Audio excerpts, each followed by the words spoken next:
Hello बच्चों, welcome back to my channel maths की पढ़ाई। मेरा नाम है सौर्य और आज हम करने जा रहे हैं क्लास 9th का chapter 8 predicting what comes next exploring sequences and progression की एक्सरसाइज सेट 8.3।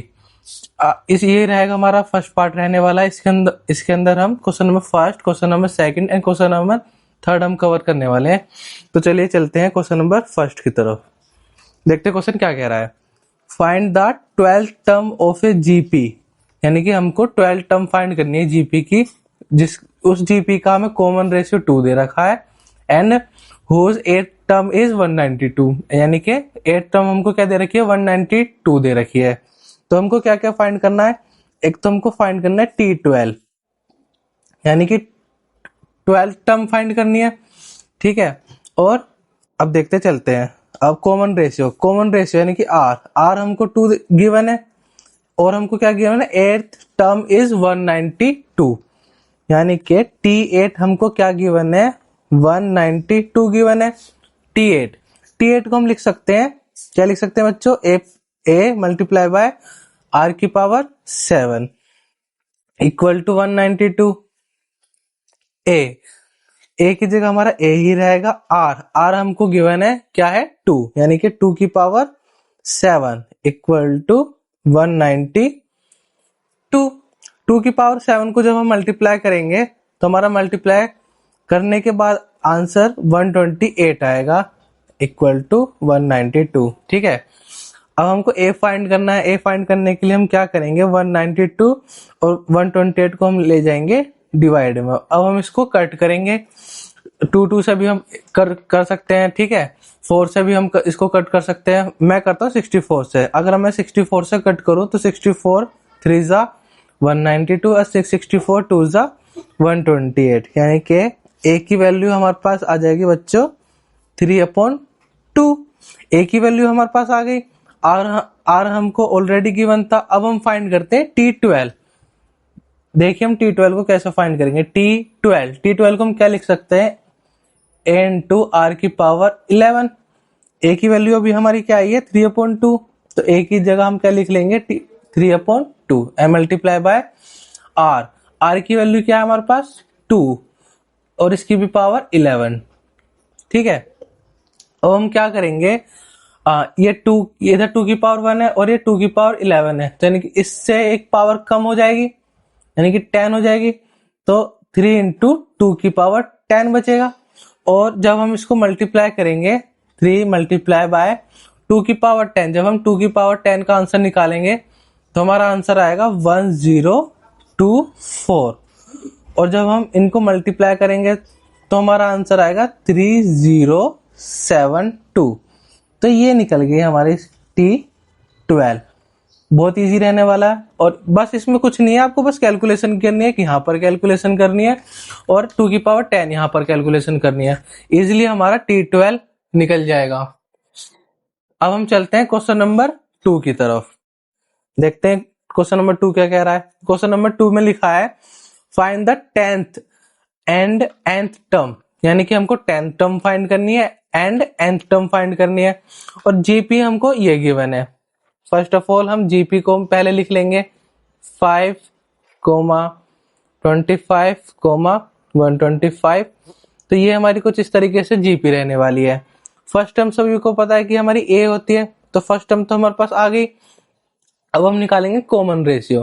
कॉमन रेशियो हम कैसे निकालते हैं, टर्म 2 अपॉन टर्म 1, यानी कि 25/5, यानी कि आर की वैल्यू आ गई हमारे पास बच्चों 5 आ गई, ठीक है। अब हमारे पास ए की वैल्यू भी है और हमारे पास आर की वैल्यू भी है। अब हम फाइंड करेंगे सबसे पहले T10, यानी कि टर्म 10। टर्म 10 को हम क्या लिख सकते हैं, ए इंटू आर की पावर 9। ए की वैल्यू हमारे पास है 5 मल्टीप्लाई बाय आर की वैल्यू है 5 और इसकी पावर है 9। यहाँ पर 5 की पावर 1 है और यहाँ पर 5 की पावर 10 है, तो ये हो जाएगा 5 की पावर 10, ठीक है। अब हम देखेंगे 5 की पावर 10, इसको मल्टीप्लाई करना है। अब देखो इसको करने के दो तरीके हैं। तुम बच्चों क्या कर सकते हो, पहले तो 5 की पावर 5 निकाल लो। इसको हम इस तरीके से निकाल सकते हैं, जो भी आंसर आएगा उसी को ही उसमें ही मल्टीप्लाई करना है। मैं आपको डायरेक्ट आंसर बता देता हूँ। जब हम 5 की पावर 10 निकालेंगे तो हमारा आंसर आएगा 9 7 6 5 6 2 5। ये हमारी 10 टर्म इसकी आ गई है। अगर आपको कोई भी डाउट हो ना तो कमेंट में मुझसे पूछ सकते हैं। अब हम निकालते हैं इसकी nth टर्म। अब nth टर्म का फॉर्मूला क्या होता है, t10 equal to a multiply by r की पावर n माइनस 1। ठीक है, a की पावर है हमारे पास 5 मल्टीप्लाई बाय r की पावर भी 5 है और इस n पावर में n माइनस 1। इसको हम अलग अलग पावर से लिख लेंगे, जैसे 5 की पावर n और मल्टीप्लाई बाय 5 की पावर माइनस 1। ये 5 की पावर 1 है और ये 5 की पावर माइनस 1 है, तो इससे एक कट हो जाएगा, तो सिर्फ हमारा क्या बच जाएगा 5 की पावर n। यानी कि nth टर्म हमारी क्या आ गई बच्चों, 5 की पावर n। क्वेश्चन 2 भी बहुत अच्छे से समझ में आया, इजी क्वेश्चन रहने वाले हैं। अब हम चलते हैं क्वेश्चन नंबर 3 की तरफ, देखते हैं ये क्वेश्चन हमारा क्या कह रहा है। A sequence is given by the recursive rule। एक सीक्वेंस है जो कि रिकर्सिव रूल की फॉर्म में दे रखा है, जिसमें टर्म 1 इक्वल टू 2 यानी कि t1 की वैल्यू हमको गिवन है, और जो रिकर्सिव रूल है वो कुछ इस तरीके से रहने वाला है। किस तरीके से, ये tn plus 1 equal to 3tn minus 2। ध्यान रहे वो n माइनस 2 नहीं है, tn और माइनस 2 वो अलग है। क्लियर, ठीक है। अब हम जो n की वैल्यू डालेंगे इक्वल टू और ग्रेटर देन 1 पुट करेंगे, और हमें ये फाइंड करना है कि कौन सी टर्म हमारी 730 होगी। सिंपल, तो हम एक तरीके से हम क्या करते हैं, हम वैल्यू पुट करना स्टार्ट करते हैं। सबसे पहले हम क्या करेंगे, n इक्वल टू 1 पे पुट करते हैं, तो ये हो जाएगा हमारा t1 plus 1 equal to 3t1 minus 2। तो ये तो हमारा T2 हो जाएगा। ठीक है, T2 हम क्यों निकाल रहे हैं, क्योंकि T1 तो हमारे पास ऑलरेडी गिवन है, तो T2 निकाल रहे हैं अब हम। तो 3t1 की वैल्यू क्या है 2, और में माइनस 2, 3 2 जा 6 माइनस 2, तो टर्म 2 क्या है हमारे पास 4। ठीक है, अब हम क्या करेंगे, n इक्वल टू 2 पर वैल्यू निकालेंगे, तो T2 plus 1 equal to 3t2 minus 2। तो ये तो हमारा t3 हो जाएगा इक्वल टू 3t2 की वैल्यू भी हमने निकाली है 4 माइनस 2, 3 4 जा 12 एंड माइनस 2। तो टर्म 3 की वैल्यू हमारे पास क्या आ गई, 12 माइनस 2 इज 10। ठीक है, अब हम निकालेंगे t इक्वल टू 3 पर वैल्यू पुट करेंगे, यानी कि t3 plus 1 equal to 3t3 minus 2। तो t3 plus 1 is 4 equal to 3, t3 की वैल्यू अभी हमने निकाली है 10 और ये माइनस 2, तो 3 10 जा 30 माइनस 2। तो t4 की वैल्यू आ गई बच्चों हमारे पास 28। अब हम n इक्वल टू 4 पर वैल्यू पुट करते हैं, यानी कि t4 plus 1 equal to 3t4 minus 2।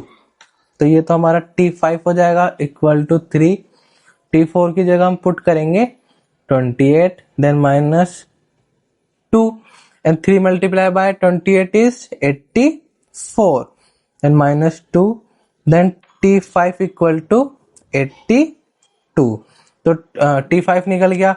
अब हम वैल्यू पुट करेंगे n इक्वल टू 5 पर वैल्यू पुट करते हैं, तो ये हो जाएगा t5 plus 1 equal to 3t5 minus 2।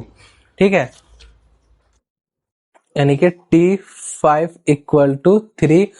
अब t5 की वैल्यू पुट करनी है, t5 की वैल्यू है हमारे पास 82 and minus 2, then 3 multiply by 82 is 246 and minus 2।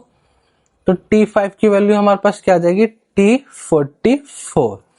अब हम n इक्वल टू 6 पे वैल्यू पुट करेंगे, तो t6 plus 1 equal to 3t6 minus 2। अब ये हो जाएगा मेरा t7 और ये 3 और t6 की t6। ठीक है। 5 + 1 इज T6, तो ये T6 है हमारा, ठीक है। अब T6 की वैल्यू हम पुट करेंगे 244, then -2, then T7 equal to 3 multiply by 244 is 732, then -2, तो T7 की वैल्यू हमारे पास क्या आ गई बच्चों, 730। तो यही तो पूछा था इसने कि 730 इस सीक्वेंस की कौन सी टर्म होगी, तो कौन सी टर्म है हमारी ये T7, यानी कि 7 टर्म। अब अच्छे से प्रेजेंटेशन लिखेंगे हम इसकी, यानी कि therefore 7th term of the given sequence is 730। तो प्रेजेंटेशन बहुत ज़रूरी होती है। मेरा रजिस्टर में आपको पढ़ाने का यही महत्व है कि आप एक अच्छी प्रेजेंटेशन सीखो, कि हम अच्छी सी प्रेजेंटेशन कैसे लिखें, सॉल्यूशन को कैसे खुला कर सकते हैं हम, ठीक है। अब तीनों क्वेश्चन होप है आपको अच्छे से समझ में आए होंगे। अगर वीडियो अच्छी लगे तो लाइक कीजिए, सब्सक्राइब कीजिए, और हाँ, मेन बात, जब तक जानोगे नहीं तो मानोगे कैसे, ठीक है। Bye bye.